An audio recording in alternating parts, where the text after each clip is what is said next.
Shalom Bapak Ibu Saudara yang terkasih. Saat ini saya akan menyampaikan satu materi, yaitu tentang bagaimana sih kita menggembalakan jemaat. Jadi materi ini saya tujukan secara khusus untuk para gembala dari Sinode Kehilat Pemulihan Indonesia, agar supaya saudara bisa bekerja dengan baik dan tidak dikomplain oleh jemaat. Hal yang pertama yang harus kita lakukan sebagai seorang gembala adalah gembala itu harus berani korban perasaan, saudara-saudara. Sekalipun mungkin saudara tengah malam ditelepon oleh jemaat, ya saudara harus dengan rela dan senang hati untuk melayani jemaat. Sekalipun itu mungkin hujan atau apapun. Saya pernah sekali waktu ditelepon oleh seseorang yang berkata bahwa ada jemaat yang sakit. Tapi ketika saya datang ke sana, ternyata jemaat itu nggak sakit, saudara-saudara. Itu padahal tengah malam. Cuman saya berpikir nggak masalah. Karena apa? Karena siapa tahu itu adalah suara malaikat yang hendak menguji sampai sejauh mana sikap hati saya di dalam melayani pekerjaan Tuhan. Ketekunannya sampai di mana. Jadi buat saya tidak akan keberatan. Saya tetap senang dan sukacita. Kemudian masih dalam poin yang pertama, seorang gembala harus berani korban perasaan. Yang kedua yaitu masalah korban perasaan ini mungkin saudara difitnah masalah keuangan, difitnah masalah moral, dijadikan bahan gosip. Kalau saudara sudah dibegitukan, ya bolehlah saudara membuat sebuah pernyataan bahwa itu semua tidak benar. Sekaligus saudara buktikan bahwa apa yang difitnahkan itu tidak benar, saudara-saudara. Jadi jangan pernah membalas dan membenci orang yang memfitnah kita. Biarkan saja. Karena apa? Kalau membalas selesai sudah. Tapi firman Tuhan katakan, mengajarkan kepada kita bahwa kita jangan membalas kejahatan dengan kejahatan. Biarkan Bapak Yahweh yang membalas. Karena dengan kita berdiam diri, tidak membalas, maka mekanisme hukum sistemiknya Bapa Yahweh di alam semesta ini akan bekerja dengan sempurna. Saya percaya bahwa mekanisme alam semesta ini tidak akan tinggal diam. Dia akan bergerak sesuai dengan apa yang Tuhan sudah gariskan. Oleh karena itu, kita harus berani bahkan memberkati orang yang mungkin pernah mempermalukan kita, memfitnah kita, membenci kita. Kita harus berani. Dan ini jangan kita cuma ngomong di mulut, saudara-saudara, tetapi dibuktikan. Ya. Hal yang berikutnya yaitu yang kedua, seorang gembala dia harus berani melindungi jemaat. Saya ambil contoh misalnya, tingkat pengetahuan saudara mungkin sudah ngerti tentang tanda bilangan binatang itu, saudara harus bisa melindungi jemaat agar supaya saudara jangan ikut arus, ya. Jemaat juga harus dilayani dengan baik, apalagi kalau sampai saudara kita atau jemaat ada yang lumpuh atau ada yang sakit atau apa, itu kita harus melayani dengan segenap hati. Itu wujud dari melindungi jemaat, menjaga jemaat, ya. Kemudian yang tidak kalah pentingnya dalam penggembalaan yaitu seorang gembala tidak boleh mengumbar masalah jemaat. Artinya ketika ada jemaat yang punya masalah, masalahnya diceritain ke sana kemari. ya saudara boleh cerita selama masalah itu bentuknya umum dan sudah diketahui. Itu pun harus disampaikan dari sudut sisi yang positif, saudara-saudara. Karena kalau kita menggunakan sisi yang negatif, saudara akan dicap sebagai orang yang bocor mulut, ya. Kemudian kalau membaptis orang, berilah akte baptisan. Kenapa saya katakan demikian? Karena ada orang yang lapor kepada saya, Pak, saya dibaptis oleh Pak Pendeta ini, tapi saya tidak diberikan akte baptisan. Jadi saudara harus bisa buatkan. Kalau memang tidak mau ya atau tidak bisa ya kirim data ke kami, nanti saya yang akan buatkan. Begitu ya Bapak Ibu. Kemudian yang berikutnya, yang juga penting bagi seorang gembala, yaitu jangan pernah meminta uang kepada jemaat atau hutang. Itu tidak boleh. Bahkan membicarakan masalah uang pun sebaiknya jangan. Apalagi mohon maaf kalau saya pernah mendengar ada seorang gembala yang sampai mendatangi rumah jemaat lalu meminta perpuluhan. Nah itu sangat tidak elok, saudara-saudara. Kalau saya menganjurkan, praktekkan saja hukum law of attraction atau hukum daya tarik menarik. Dan saudara khotbah saja yang bagus, yang membangun jemaat. Karena saya percaya, kalau saudara khotbah dengan baik, sesuai firman Tuhan, dan jemaat itu hidupnya diberkati, dia pasti sayang kok sama gembalanya. Tidak akan saudara ditinggalkan. Kemudian saya juga menghimbau kepada seluruh gembala di Sinode KPI. Hindari pertengkaran sesama gembala KPI. Begitu juga dengan orang lain. Masalah nama Bapak Yahweh atau apapun. Jangan sampai kita bertengkar. Adu argumentasi, gontok-gontokan tidak perlu. Apalagi kalau menyangkut nama Bapa itu sudah tidak boleh diperdebatkan. Karena memperdebatkan nama Bapa itu sama saja mencemari nama Bapa.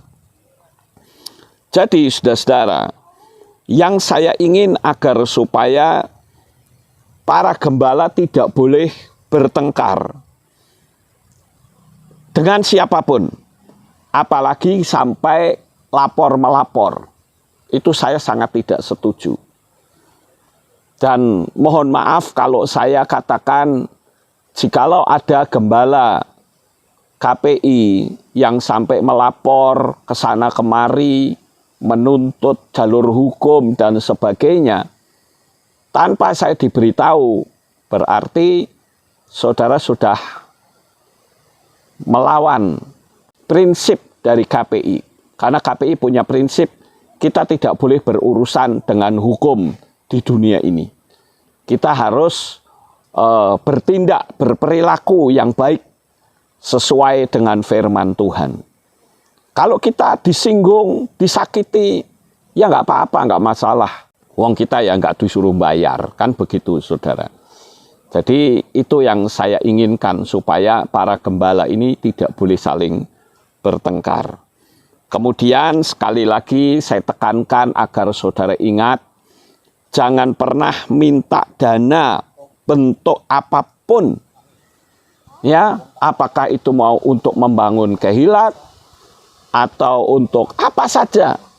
Jangan pernah meminta. Kalau saudara dikasih, terimalah dengan sukacita dan doakan orang yang memberi. Jangan pernah lupakan mereka.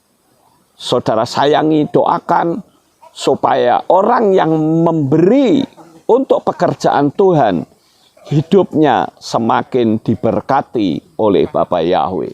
Tapi kalau gembala meminta, itu saya tidak sependapat ya saudara-saudara. Jadi jangan pernah meminta.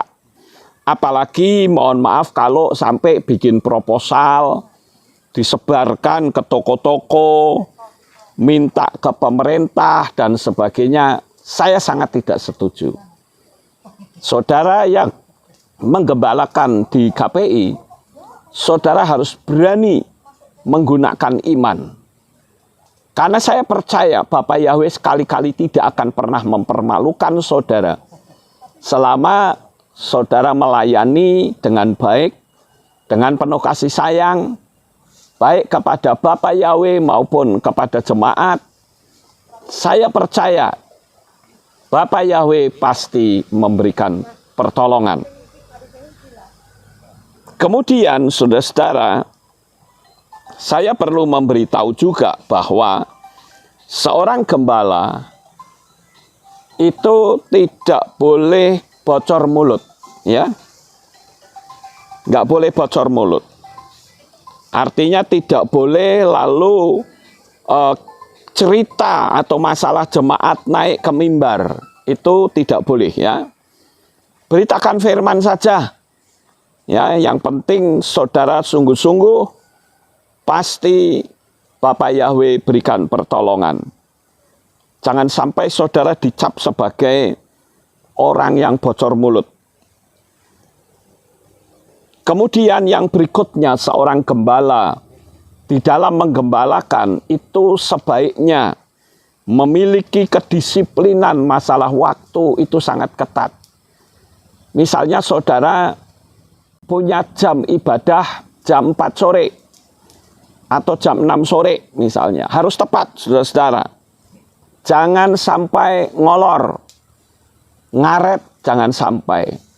Kedisiplinan kita akan dapat nilai tersendiri dari Bapak Yahweh. Kemudian juga saya menghimbau agar gembala tidak boleh menghakimi jemaat. Misal ketika ada jemaat yang mengadu masalah kesulitan hidupnya, lalu saudara nuding dan berkata, kamu sih kalau dikasih tahu nggak nurut, jadi kayak begini nih, rasain lo sekarang. Itu tidak boleh saudara-saudara. Lebih baik saudara layani, kasih jalan keluar dengan baik. Jangan pernah dihakimi. Jemaat itu sudah sakit, ya, mereka juga bebannya sudah berat. Kita harus mendoakannya dengan sebaik-baiknya.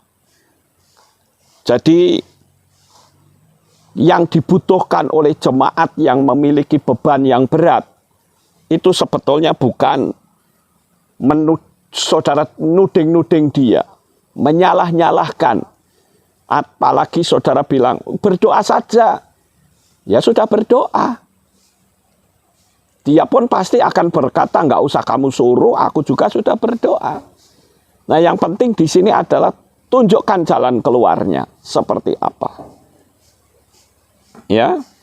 Dan yang terakhir saudara-saudara, gembala itu kalau berbicara dengan jemaat, pakailah bahasa yang lembut, pakailah bahasa yang santun, agar supaya kesan dari jemaat itu saudara itu nggak galak. Sehingga jemaat akhirnya takut dengan gembalanya. Nah itu perlu dipertanyakan. Kalau sampai jemaat itu jauh dengan gembala, patut dipertanyakan. Sebetulnya saudara ini adalah orang yang betul-betul dicintai oleh jemaat atau tidak. Oleh karena itu bersikaplah dengan baik. Kalau saudara bisa membukakan pintu mobil bagi orang kaya atau mengantar orang kaya sampai ke depan pintu. Kalau saudara dikunjungi oleh jemaat yang tidak memiliki ekonomi yang kuat, saudara pun harus berani dan mau untuk mengantar jemaat itu sampai di depan pintu. Jadi Bapak Ibu, melalui materi yang singkat ini, ketika saudara melakukan, saya percaya pelayanan saudara akan diberkati oleh Bapak Yahweh. Mungkin ada hal-hal lain yang lebih baik lagi, saudara bisa menambahkan di komen, sehingga jemaat bisa semakin lebih baik lagi. Saya juga menghimbau supaya para gembala itu senang belajar.